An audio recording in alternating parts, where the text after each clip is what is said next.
I get challenged sometimes when I think that people believe the attachment style is the be all and end all of everything.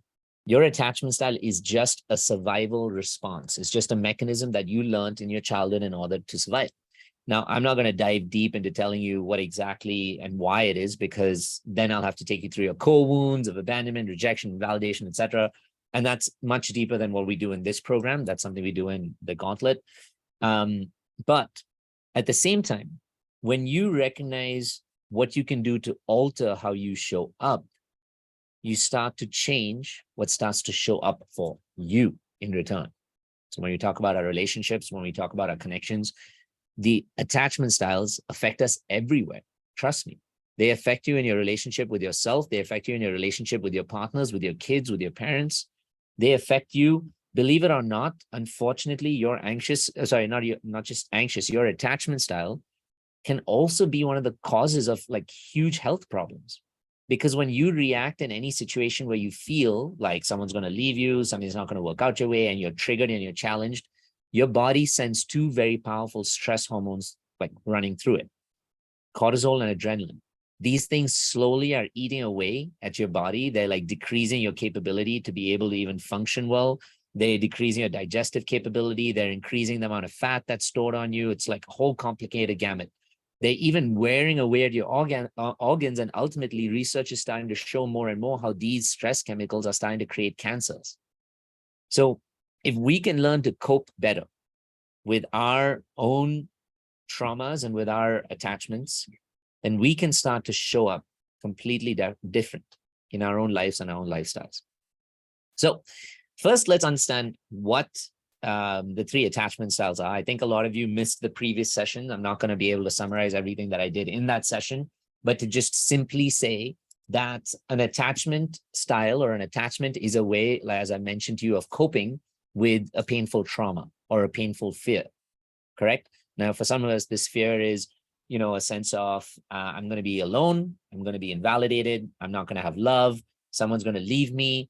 For some of us, this fear is like, oh my God, emotional intimacy is too much. I'm going to push someone away. I'm going to reject them or shut them down. So I'd much rather just stay away from this whole thing. So we have to be able to assess what are our fears that we're using to run away. But predominantly, there are three different attachment styles.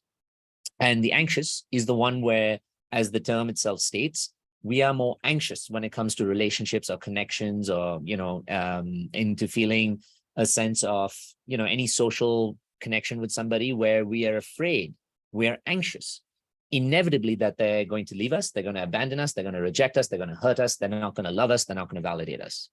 So what we do when we feel this is we start to get more clingy. We start to hold on tighter.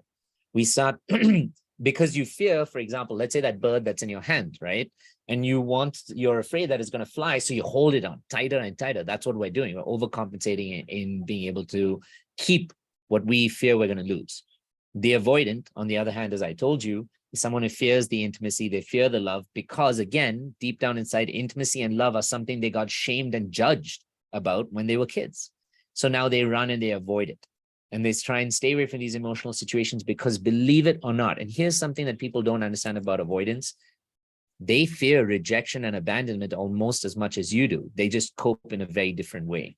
Because when they were kids, they try to get love from their parents. They try to get love from their fathers, predominantly, who are emotionally unavailable, or mothers who just could not like show up for them. And so when they showed up as little kids and tried to get love and hugs and connection, they were met by people who shamed and judged that out of them, who suppressed them and told them that like they had no space to love. Don't be a little Nancy. Don't come and show me emotions. Don't be like weak and do any of that and give me love. Like, you know, that stuff is, as we talked about in many wounded societies, people will say that stuff's just for girls. Like, boys don't do that. Boys don't cry. So continuously shaming that emotion out of them predominantly gets someone to feel like, fuck, emotions, I'm going to shut them down. Because whenever I bring them up, I'm shamed, I'm judged, I'm criticized. And so therefore, what you need to understand is even the avoidance when they're in relationships, a sense of safety allows for them to open up slowly. They're not people who are just have no emotional capability. That is a complete misunderstanding. There are people who've had to suppress their emotional capability in order to survive in their environments.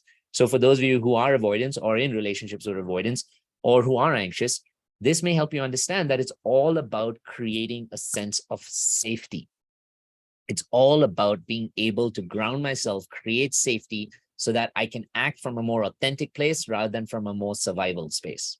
Are you hurting from shame, loneliness, toxic relationships? Do you want to break that pattern and create a beautiful, loving life for yourself? Well, my name is Yats, and I'm an inner work and relationship guru. And I have helped thousands of women and men from all around the world learn to become their best selves and have the lives that they truly want and desire. This channel was designed for you to be able to heal those old wounds, be able to become and elevate your best self, and to you to love your life really that you have right now. And I offer an 8-week program called the GAUNTLET, which takes you on this amazing journey of healing those wounds. And I also offer in-person live retreats all around the world where you can access that same level of healing and empowerment. I want you to do something for you today. I want you to watch some of these videos. And if these videos hit close to home, they resonate with you and they're giving you some inspiration, then I want you to subscribe and share it with somebody else who needs it. These videos aren't just for someone to consume. They're meant to inspire people to take action. And if you want to take action in your own life, jump in the comments, watch the videos, send me a DM at the Inner Yats on Instagram, and I'll see you in the next video.